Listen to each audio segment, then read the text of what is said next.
Hey everybody, welcome back. This is episode 11 of Grief Talks with Noel, and I'm so glad that you chose to join me as we continue to journey through this thing called grief together. Ugh. Loss is the worst. Simply put, it is the worst.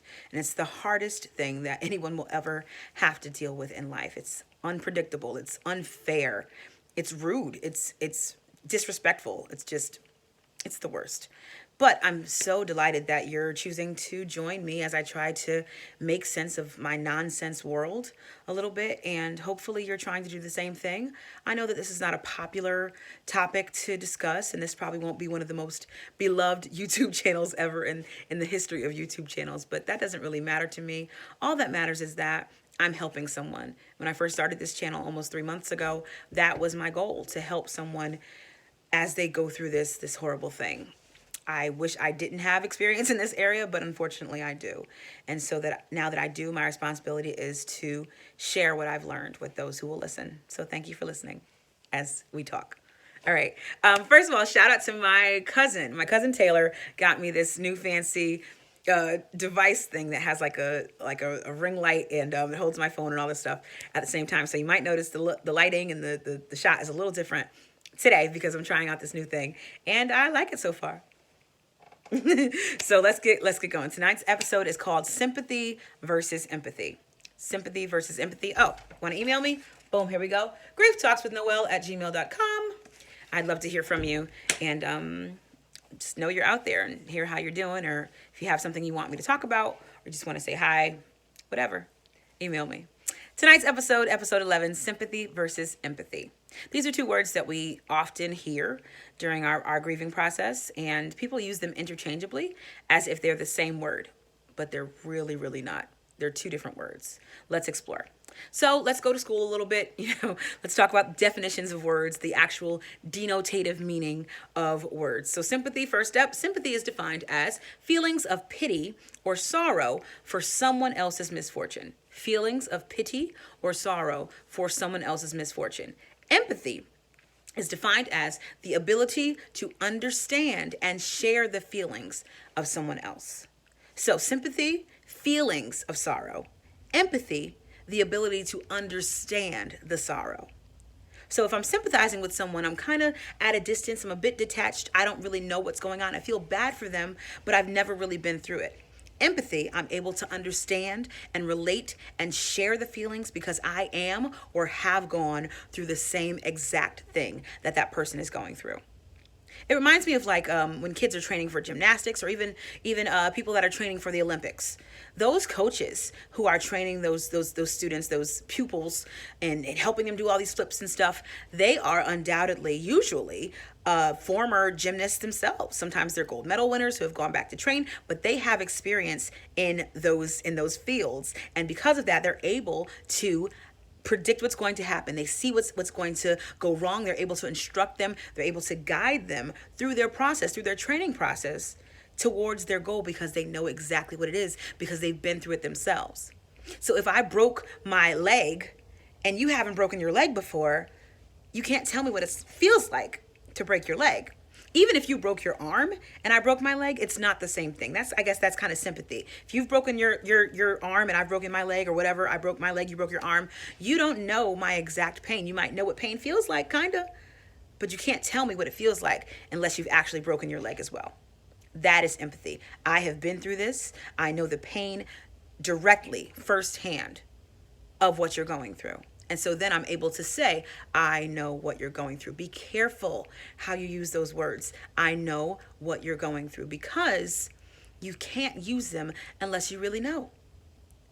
I spoke to someone the night that my father passed away, and they meant so well. And they told me, I know what you're going through. And I was like, no, you don't, because your father is definitely still very much so alive. So people mean well, as I said in I think that was last week's episode. People mean well, but sometimes they're off with the things that they say to you. Make sure you're not one of those people. You cannot say, I know what you're going through, unless you actually know what the person is actually going through. As much as I know about grief now, so to speak, and I'm not an expert, never will be, don't want to be. But unfortunately, I've gained some knowledge about loss and about grief, having gone through the pits of it myself for the past 15 months. Sure, I knew about loss before. Of course, I've lost loved ones before, but my biggest ground shaking, groundbreaking, earth shattering experience with loss happened 15 months ago when I lost my father. So I know a good amount about it, but I still would never go up to someone who's lost a child or who's lost a spouse or lost a sibling even and I know I would never say, I know what you're going through. Just because I'm acquainted with loss, that gives me a license to say I know what they're going through? Absolutely not. Not so. You cannot say you know what you're going through to someone unless you have actually lost that same person. And even then, the dynamic is different. I tend to relate most with kids, or not kids, with people who have lost their parents. Well, we're all still kids, honestly. It doesn't matter how old you are, you're still a child in your parents' eyes, and you are now a lost child without your parent being here, regardless of how grown you are. So I'm able to relate to lost children most because that's what I know. That's what I've been through. That's what I can empathize with. I would never dare say to a grieving mother who's lost their baby or to a spouse that's lost their spouse. No, I would never say, I know what you're going through just because I know what grief feels like. Mm-mm. Because the dynamic of the relationship directly shapes, I guess, the void that is now created in their lives. So even if you lost your parent, but it's not the same, like you weren't close to your parent, you didn't talk to them every single day, you won't even fully understand me.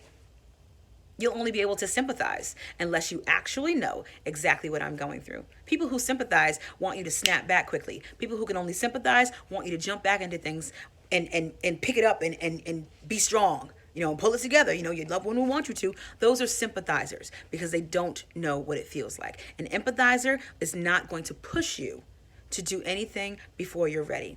I've reached out to about 3 different people this weekend. 3 people with whom I empathize. 3 people who also lost a parent. And I see them all moving at very quick speeds. And it worries me. And I told them, listen, you've got to slow down. You've got to stop. You got to take a break. All 3 of them have openly admitted they have not taken a break ever since they lost their parent. And I told them, you have to slow down. You have to stop. You have to slow down before you break down.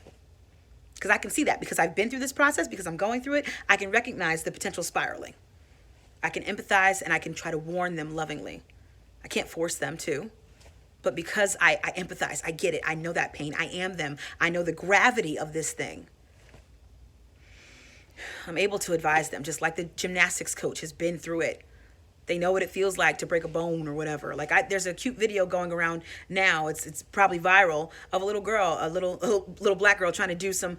She's in a gymnastics class or something, and she's flipping, and she is getting ready to fall off of the mat.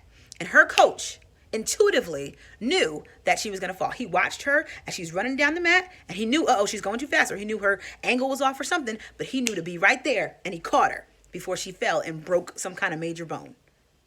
Why? Because he's been through the process. So similarly, I'm able to see certain things because I can empathize with people who have lost their parents. I would never, I can't say it enough, and don't you do it, go up to someone who's experiencing a dynamic of loss that you have not experienced. Do not go up to them and say, I know what you're going through. That is people are so sensitive right now. Emotions are like on 1,000, and the littlest thing could send somebody into a tizzy. You have no idea. You don't want to be the one to cause them excessive pain or more anguish. So be careful with those words. I know what you're going through. Use sympathy when it's appropriate. If you don't know their pain, just say, hi, honey, I love you so much. I'm so sorry for your loss. I'm praying for you. Give them a hug, something. Send them a few dollars if you can. Do something like that. But do not say, I know what you're going through. Do not accidentally disguise sympathy as empathy. Only use empathy and only say to people who are hurting, I know what you're going through, if you actually know. Sympathy, feelings of sorrow based on what someone else is going through. Empathy, the understanding of sorrow because I'm in this sorrow. I know it all too well. So use sympathy when appropriate again. And use empathy when appropriate as well. And most importantly, know the difference. Okay? thank you so much for tuning in tonight. And I hope that this was helpful to you. And yeah, I'll see you next week, hopefully. And oh, yeah, let's keep talking. Bye.